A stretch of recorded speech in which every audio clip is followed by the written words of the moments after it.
ಎಲ್ರಿಗೂ ರಾಮನವಮಿಯ ಶುಭ ದಿನದಂದು ಶ್ರೀ ಕುವೆಂಪು ವಿರಚಿತ ರಾಮಾಯಣ ದರ್ಶನ ಮಹಾಕಾವ್ಯದ ರಾಮನ ವ್ಯಕ್ತಿತ್ವವನ್ನು ಯಾವ ರೀತಿಯಲ್ಲಿ ಬಣ್ಣಿಸಿದ್ದಾರೆ ಕವಿ ಎಂಬ ಸಾಲುಗಳನ್ನು ವಾಚಿಸಲಿಕ್ಕೆ ನಾನು ಇಷ್ಟಪಡ್ತೀನಿ. ಮೊಟ್ಟ ಮೊದಲಿಗೆ ಶ್ರೀರಾಮ ಜನಿಸಿದ ಸಂದರ್ಭದಲ್ಲಿ ಅವ ಸಾಮಾನ್ಯನಲ್ಲ, ಅವನು ಅಪ್ರಾಕೃತ ಎನ್ನುವ ಒಂದು ಸನ್ನಿವೇಶ ಚಿತ್ರಣವಾಗಿದೆ. ತೊಟ್ಟಿಲಿನಲ್ಲಿ ಮಲಗಿರ್ತಕ್ಕಂಥ ಶಿಶು ರಾಮನನ್ನು ಎತ್ತಿಕೊಳ್ಳಲು ಹೋಗುವಾಗ ಕೌಸಲ್ಯಗೆ ಕೆಲವು ಬಾರಿ ತುಂಬ ಹಗುರವಾಗಿ, ಕೆಲವು ಸಾರಿ ತುಂಬ ಭಾರವಾಗಿ ಆ ಶಿಶು ರಾಮ ಗೋಚರಿಸ್ತಾನೆ. ಅದನ್ನು ಕಂಡಂಥ ಕೌಸಲ್ಯಗೆ ಒಂದು ರೀತಿಯ ಭೀತಿ ಆವರಿಸ್ಕೊಳ್ಳುತ್ತೆ. ಕುಲಗುರು ವಶಿಷ್ಠರನ್ನು ಆಹ್ವಾನಿಸಿ ಈ ಒಂದು ಭಯವನ್ನು ಅವರಿಗೆ ಅವಳು ಹೇಳ್ತಾಳೆ. ಆಗ ಕುಲಗುರು ವಶಿಷ್ಠರು ಏನು ಹೇಳ್ತಾರೆ ಆ ಸಾಲುಗಳನ್ನು ನೋಡೋಣ. ಬಿಡು ಮಗಳೇ ಭೀತಿಯಂ ಬಿಡು, ನಿನ್ನ ಮಗನ್ ಅಪ್ರಾಕೃತಂ, ನಿನ್ನೆ ನಾನ್ ಧ್ಯಾನದೋಳಿರ್ದು ಕಂಡುದಂ ಪೆಳ್ವೆನಾಲಿಸು, ಮೇಲೆ ಸಂಭ್ರಮಂ ತುಂಬಿದ್ದುದು ಅಮರಲೋಕಂಗಳೋಳ್, ಮಿಂಚಿನಂಚಿನ ದೇವತಾಚರಣ ಸಂಚಾರದ ಪದಚಿಹ್ನೆಗಳ್ ಹೊಳೆದುವು ಅಮಿತ ನಕ್ಷತ್ರಗಳವೋಲ್, ಕಂಡೆನೀ ಪೃಥ್ವಿಯೆಡೆಗೆ ಆ ದೌಶಕ್ತಿಗಳ್ ಧಾವಿಸುತ್ತಿರ್ದುದಂ, ನನ್ನಾತ್ಮ ಅವರನ್ನೇ ಹಿಂಬಾಲಿಸೈತರಲ್ ಹೊಕ್ಕುದು ಅಯೋಧ್ಯೆಯಂ, ಜ್ಯೋತಿಷ್ಯರೀರಿ ನಿನ್ನಂಕದಲ್ಲಿ ಮಲಗಿರ್ದನಂ, ಜ್ಯೋತಿಷ್ಯರೀರನಂ ಕಂಡೆನೀ ಶಿಶುರೂಪನಂ, ರಾಮನಂ ಕಂಡೆ ದೇವರ್ಗಳೆಲ್ಲರೂ ದಿವ್ಯ ಸುಮಗಳ ನೆರಚಿ ಮೀಸಿದರು ಅವನಂ, ದಿವೋಧುನಿಯ ಪೀಯೂಷ ತೀರ್ಥದಿಂ ಹಾಡಿ ಸುರಗೇಯ ಘೋಷಂಗಳಂ, ಧನ್ಯನಾನ್ ಧನ್ಯನೀ ಧನ್ಯಮೀ ರಘುಕುಲಂ, ಬಿಡು ಮಗಳೇ ಭೀತಿಯಂ ನಿನ್ನ ಮಗ ಜ್ಯೋತಿಷ್ಯರೀರಿ ಅಪ್ರಾಕೃತಂ. ಇದು ಮಹಾಕವಿ ಕುವೆಂಪು ಅವರು ರಾಮ ಅಪ್ರಾಕೃತ ಎನ್ನುವ ಒಂದು ವಿಷಯವನ್ನು ಕುಲಗುರು ವಶಿಷ್ಠರ ಮಾತುಗಳಲ್ಲಿ ನಮಗೆ ಹೇಳಿದ್ದಾರೆ.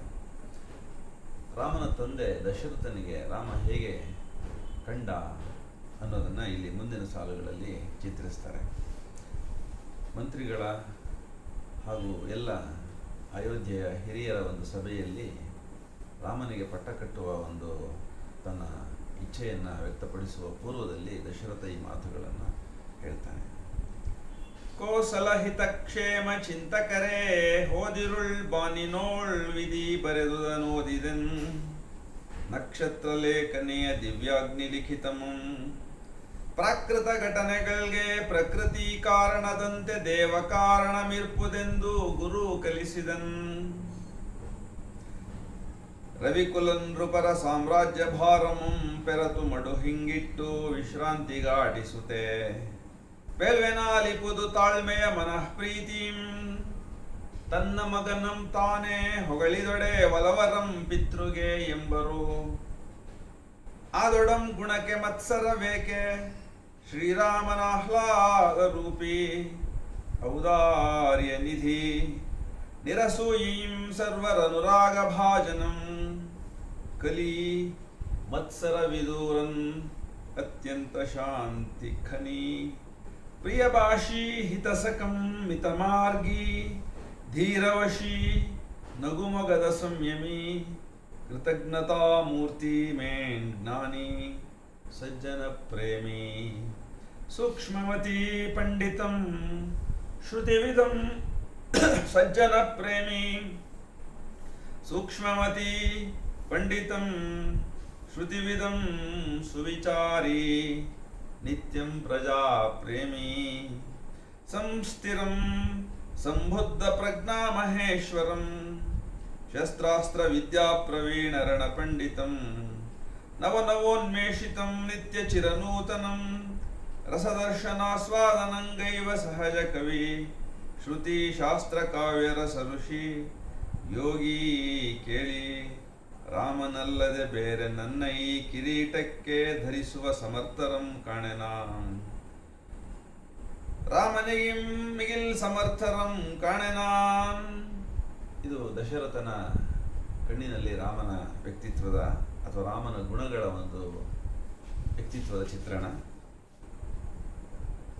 ಮತ್ತೊಂದು ಸಂದರ್ಭದಲ್ಲಿ ಅಶೋಕವನದಲ್ಲಿ ತಪಸ್ವಿನಿಯಾಗಿರುವ ಸೀತೆಗೆ ರಾಮ ಹೇಗೆ ದರ್ಶನವನ್ನು ಕೊಟ್ಟ ಅನ್ನುವಂಥ ಕೆಲವು ಸಾಲುಗಳನ್ನು ನಾವಿವಾಗ ಸೀತೆಯ ಮಾತುಗಳಲ್ಲೇ ಕೇಳೋಣ.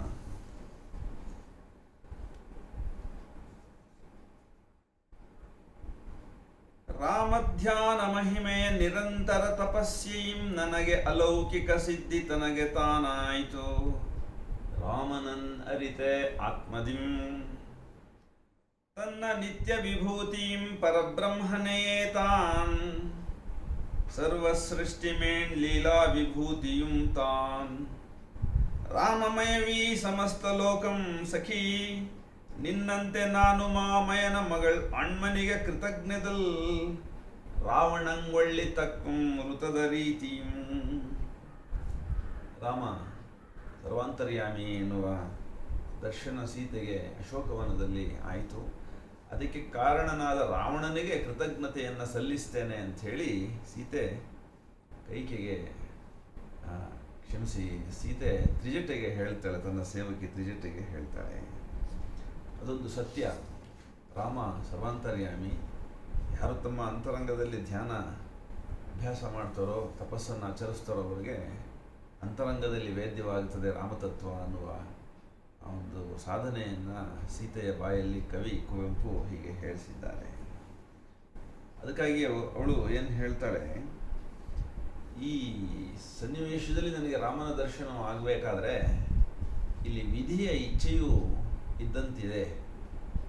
ಸೀತೆಗೆ ರಾಮನ ದರ್ಶನವಾಗಬೇಕಾಗಿತ್ತು.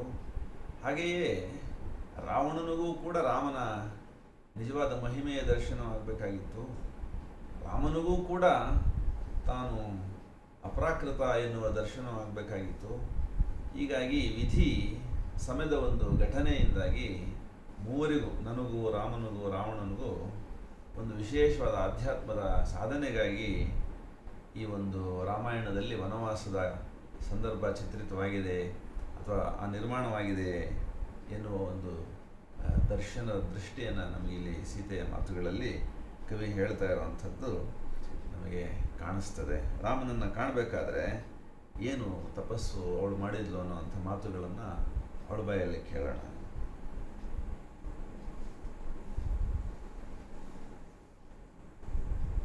ಆವುದಾಗಲಿ ನೆವಂ ಫಲದಾಯಕಂ ತಪಂ.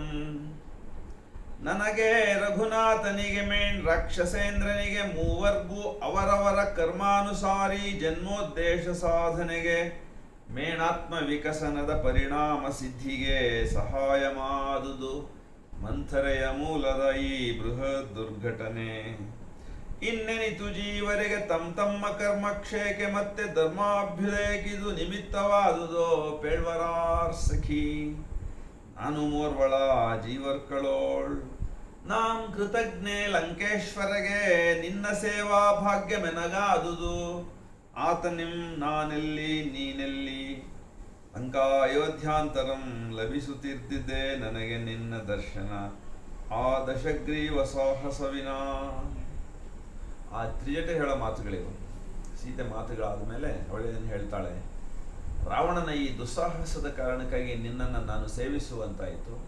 ನಿನ್ನ ಸೇವೆ ಮಾಡಿದ್ದರಿಂದಾಗಿ ನನಗೆ ನಿನ್ನೊಳಗಡೆಗೆ ಆದ್ಯಾಶಕ್ತಿಯ ದರ್ಶನವಾಯ್ತಮ್ಮ. ಆ ಭಾಗ್ಯ ನನಗೆ ಸಿಕ್ಕಿದ್ದು ಆ ರಾವಣನ ದುಸ್ಸಾಹಸದಿಂದ. ಅದಕ್ಕಾಗಿ ನಾನು ಕೂಡ ಕೃತಜ್ಞೆ ರಾವಣನಿಗೆ ಅಂಥೇಳಿ ಅವಳು ಹೇಳ್ತಾಳೆ. ಹೀಗೆ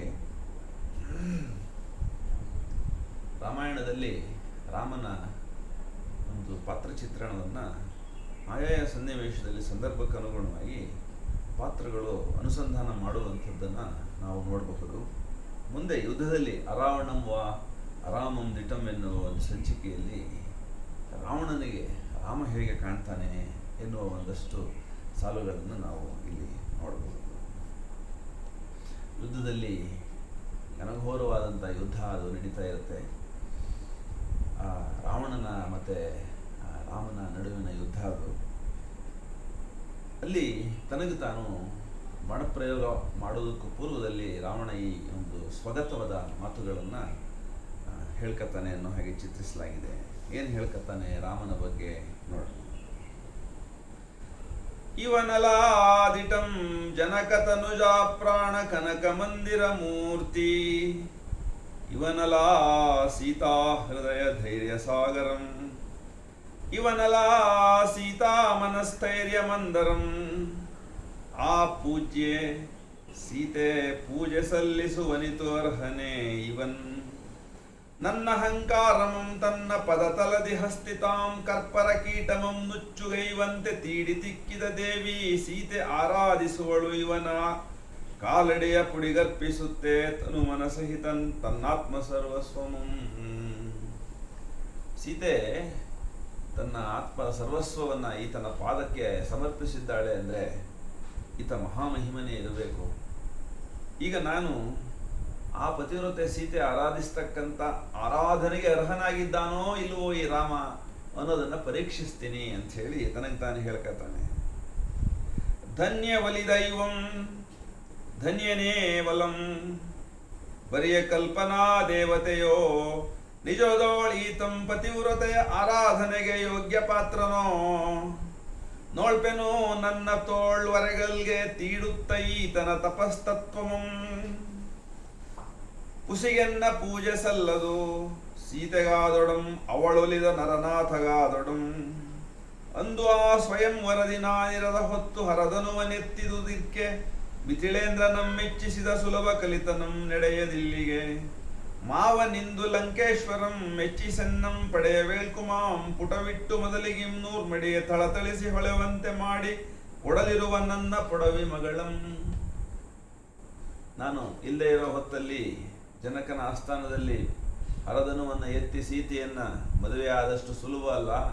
ಈಗ ನನ್ನ ಬಳಿ ಇರ್ತಕ್ಕಂಥ ಸೀತೆಯನ್ನ ಈ ರಾಮ ಪಡಿತಕ್ಕಂಥದ್ದು ನನ್ನ ತೋಳ್ಗಳ ಹೊರೆಗಲ್ಲಿಗೆ ಈತನ ಸತ್ವವನ್ನು ತಿಕ್ಕಿ ಜುಕ್ಕು ಇವನು ಕಲಿ ಆ ಸೀತೆಯ ಪೂಜೆಗೆ ಅರ್ಹನಾದವನು ಅಂತಕ್ಕಂಥದ್ದನ್ನು ನಾನು ಇವತ್ತು ಪರೀಕ್ಷಿಸ್ತೀನಿ ಅನ್ನೋ ಮಾತುಗಳನ್ನು ಸ್ವಗತ ರೂಪದಲ್ಲಿ ರಾವಣ ಇಲ್ಲಿ ಹೇಳ್ಕೊಳ್ತಾನೆ.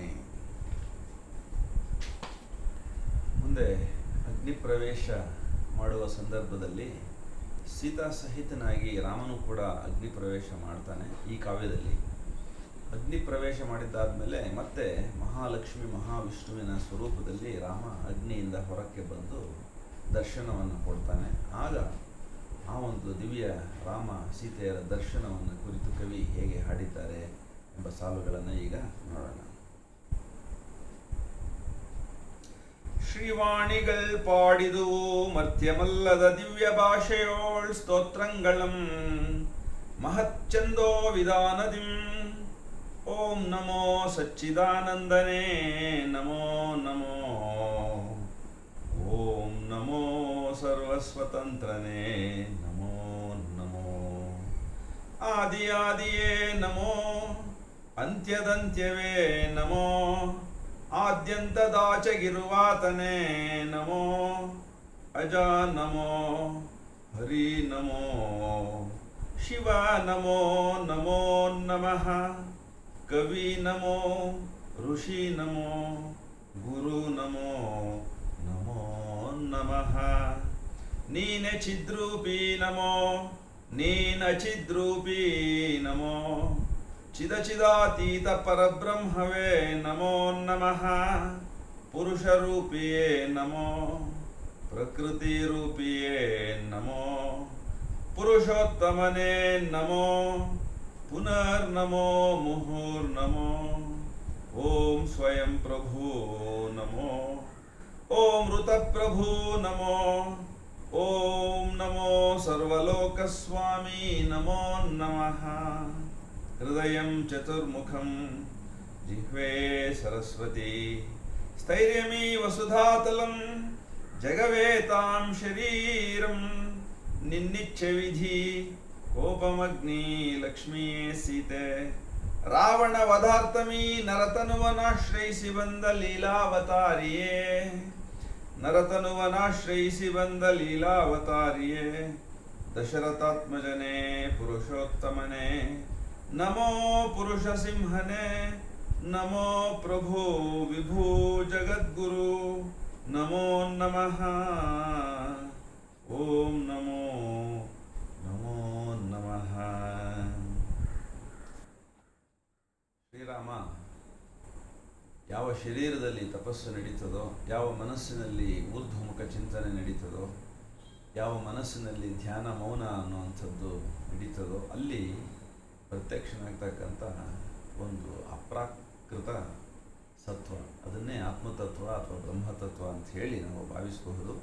ಹಾಗಾಗಿ ಕುವೆಂಪು ಅವರ ಈ ರಾಮಾಯಣ ದರ್ಶನ ರಾಮನ ಕಥೆಯಲ್ಲ, ಅದು ಈ ಪರಾತ್ಪರ ಪುರುಷೋತ್ತಮ ಲೋಕಲೀಲೆ ಏನಿದೆ ಅದರ ದರ್ಶನ. ಪ್ರತಿಯೊಬ್ಬರೂ ಈ ಕಾವ್ಯವನ್ನು ವಾಚನ ಮಾಡುವ ಮೂಲಕ ತಮ್ಮ ಶರೀರದಲ್ಲಿ ಆತ್ಮದರ್ಶನವನ್ನು ಮಾಡಿಕೊಳ್ಳೋದಕ್ಕೆ ಸಾಧ್ಯವಿದೆ ಅಂತ ಹೇಳಿ ಭಾವಿಸಿ ಈ ರಾಮನವಮಿಯ ದಿನ ಈ ವಾಚನವನ್ನು ಪ್ರಸ್ತುತಪಡಿಸ್ತಾ ಇದ್ದೇನೆ.